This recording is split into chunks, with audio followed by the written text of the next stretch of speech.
નમસ્કાર મિત્રો, આજે આપણે નાગપંચમી કેમ ઉજવીએ છીએ અને તેના પાછળનું કારણ શું છે તેના વિશે વાત કરીશું. નાગપંચમી એ હિન્દુ ધર્મનો એક મહત્વપૂર્ણ તહેવાર છે જે શ્રાવણ મહિનાના વદની પાંચમના દિવસે ઉજવવામાં આવે છે. આ દિવસે નાગદેવની પૂજા કરવામાં આવે છે. આ તહેવારની ઉજવણી કરવા પાછળ એક પૌરાણિક કથા અને માન્યતા જોડાયેલી છે.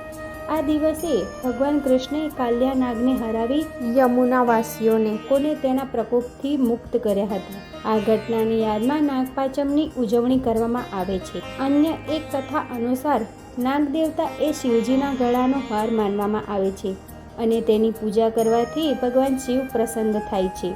આ દિવસે ભક્તો નાગદેવતાની મૂર્તિ અથવા ફોટાની પૂજા કરે, તેમના ઉપર દૂધ, ચોખા અને ફૂલો અર્પણ કરે છે. માનવામાં આવે છે કે આ પૂજા કરવા પરિવારની સુખ અને શાંતિ જળવાઈ રહે છે.